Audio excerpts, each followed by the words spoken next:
Bonjour à tous. Bon, aujourd'hui je suis tombé sur la nouvelle vidéo d'Usul et j'ai décidé de faire comme la dernière fois, c'est-à-dire d'en faire une petite critique, rien d'extraordinaire, mais on va rigoler, on va essayer de rigoler un petit peu. Parce que moi les vidéos d'Usul elles me font toujours sourire, je trouve que c'est un mec très rigolo, assez dépend bien sûr, mais c'est un mec marrant, donc on va jeter un œil à ce qu'il a à nous dire aujourd'hui. La situation dans les écoles est satisfaisante. Qui c'est qui a dit ça? Devine. La situation dans les écoles est satisfaisante. Ah, c'est Jean Castex. C'est Jean Castex. Jean Castex. La situation dans les écoles est satisfaisante. Ça, plus penser. Satisfaisante. Non, ça c'est Maïté. Bon, alors se moquer de l'accent de Castex, c'est un peu facile. L'accent du Sud, c'est un des accents dont vous avez le droit de vous moquer. Il y en a quelques-uns comme ça. L'accent belge, l'accent allemand, l'accent italien, l'accent québécois, l'accent américain. Alors l'accent américain, vous avez le droit de faire le gros beauf du Texas, le redneck. Ça, vous avez le droit. Je suis pas sûr que vous avez le droit de vous moquer de l'accent de Compton. Vous voyez ce que je veux dire? Donc l'accent asiatique, enfin les accents asiatiques généralement, on a le droit de s'en moquer aussi. Hein, les bandours, tout ça on peut. Et je me suis dit que j'allais vous faire une petite carte pour voir à peu près de quels accents vous avez le droit de vous moquer et de quels accents vaut mieux ne pas se moquer. Voilà, donc j'ai fait cette petite carte. Tout ce qui est en bleu, vous avez le droit de vous moquer. Ce qui est en jaune, c'est déconseillé, très déconseillé. Et en rouge, alors là, c'est carrément interdit. Vous n'avez pas le droit de vous moquer de ces accents-là, sous peine de voir Jakubowicz débarquer chez vous directement, quoi. C'est à vos risques et périls. Donc essayez de garder cette carte en tête quand vous voulez vous moquer d'un accent. Suivant le contexte, les pays en jaune, vous pouvez peut-être vous moquer un petit peu, mais de manière générale, restez sur le bleu, ça vaut mieux. Maintenant que cette petite aparté est finie, on retourne à la vidéo d'Usul. Bon, alors tout le monde a été choqué par l'intrusion dans le Capitole de quelques énergumènes, des militants trumpistes, un peu zinzin, des zigotos sacrément foufous. Non mais dis les termes, ça te gêne pas d'habitude. Oui, les fachos. C'est les gros fachos, c'est les putains de nazis. Là on a un redneck avec un sweatshirt Auschwitz, là on a la star, Bison Futé, qui est un pro-QAnon en mode théorie du complot et délire paganisto-nazi. Là on a un t-shirt avec marqué 6MWE, 6 million weren't enough, une référence directe aux juifs génocidés par les nazis pendant la Seconde Guerre mondiale. Bon là, bien entendu, on a la technique classique du cherry picking, qui consiste à prendre quelques exemples et en faire une généralité. Moi je pensais naïvement que faire des généralités c'était un truc de nazi justement, mais visiblement non. Comme pour les accents, il y a des généralités qu'on peut faire et des généralités qu'on ne peut pas faire. Alors là où il a un peu raison, Usul, c'est que ceux qui étaient là le 6 janvier, c'est effectivement le noyau dur des supporters de Trump. C'est pas le supporter moyen de Trump.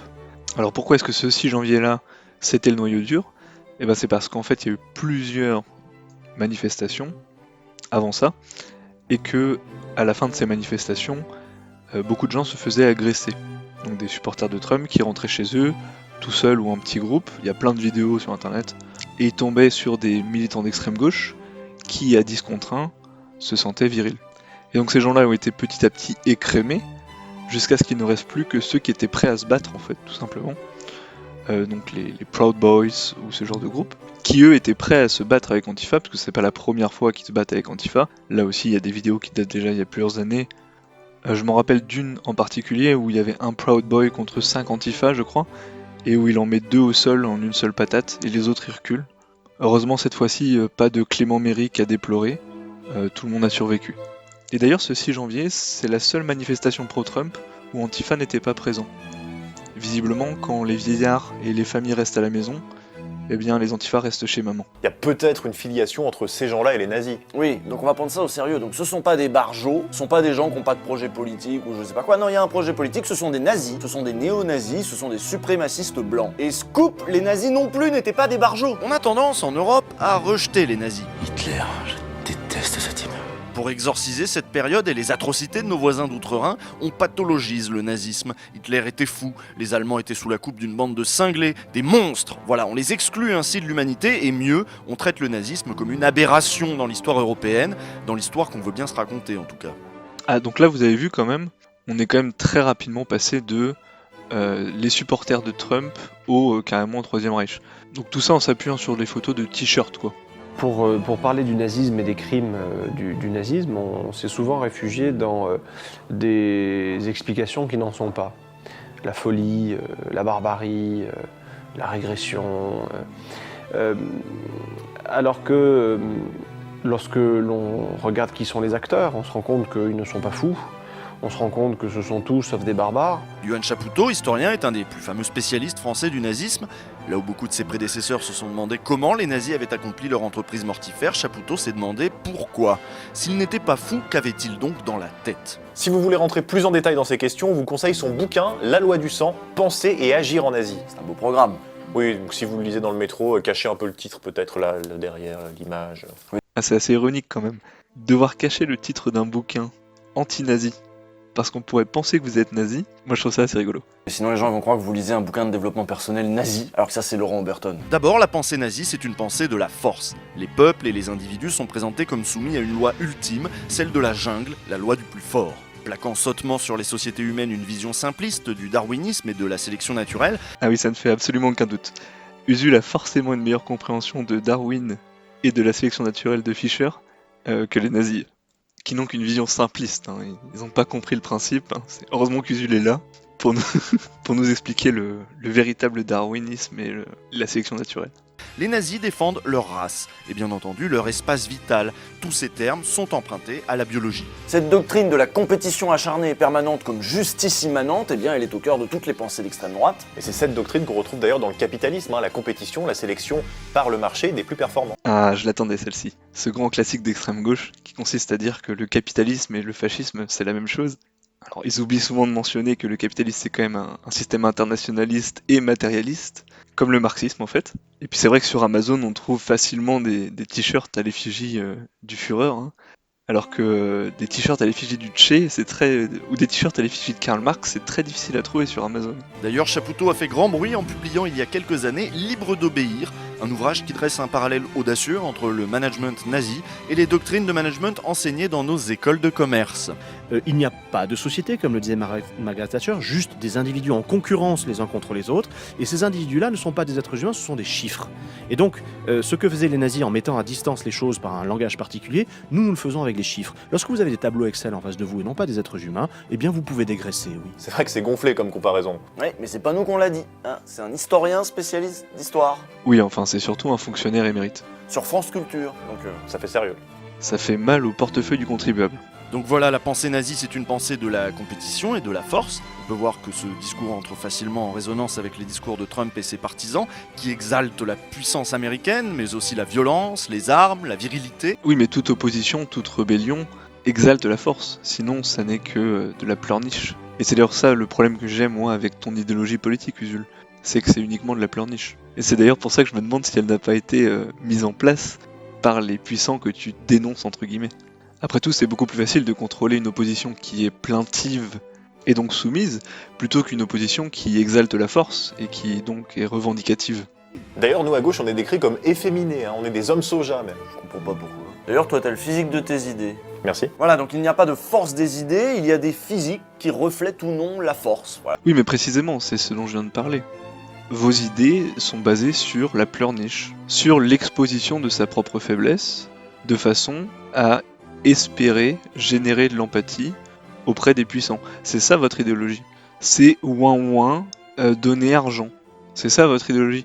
Je suis triste, j'ai pas assez, je veux plus. Et après, c'est le fait que ces idéologies-là attirent les faibles physiques et intellectuels, comme toi, Usul, qui fait que vous vous retrouvez effectivement dans un groupe où vous êtes tous des Clément Méric. Ça n'est pas une catégorie que vos adversaires politiques ont inventée pour vous.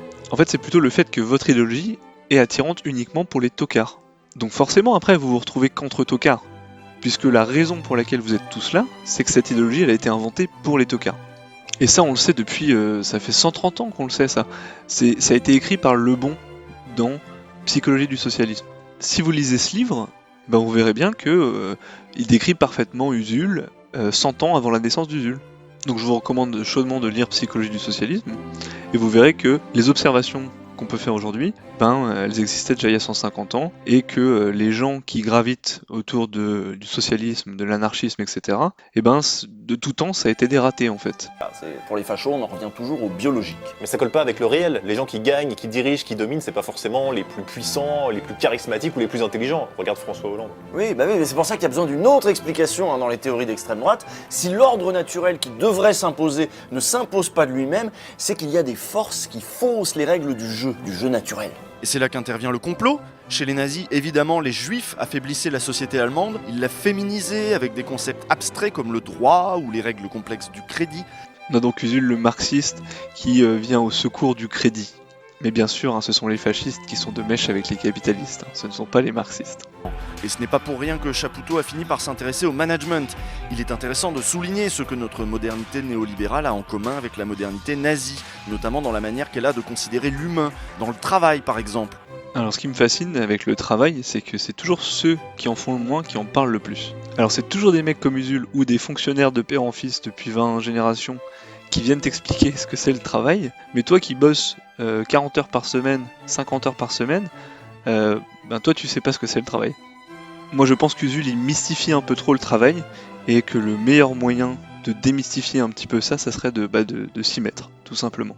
Et ce que l'on partage là en l'occurrence, c'est de considérer le matériau humain, la ressource humaine.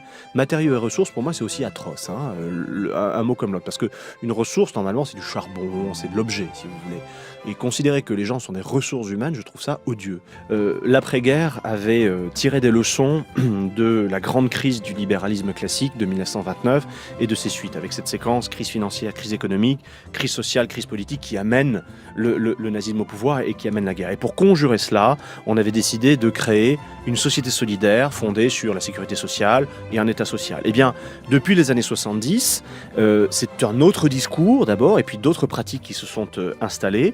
On a eu en 2007 un des gourous du patronat qui a même dit qu'il fallait déconstruire méthodiquement tout ce que le CNR, le Conseil national de la résistance, avait imaginé, donc plus de solidarité, etc.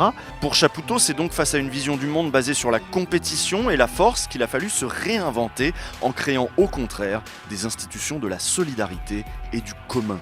Du coup, conclusion scandaleuse. Est-ce qu'en détricotant le programme du Conseil national de la résistance, on n'a pas détricoté nos résistances face aux idées dont on avait brièvement triomphé? Parce que là, ces idées, en fait, finalement, elles ont refait surface, elles refont surface sous des formes différentes, à des intensités différentes, évidemment. Mais bon, est-ce que c'est pas toujours un petit peu, quand même, les mêmes idées? Moi, c'est un peu chaud quand même, on compare les idées nazies au capitalisme libéral. Effectivement, c'est assez chaud, surtout que vous êtes beaucoup plus compatible avec le capitalisme libéral que ne l'étaient les nazis. Faut se rendre à l'évidence quand même à un moment donné. Vous êtes des matérialistes internationalistes. Voilà.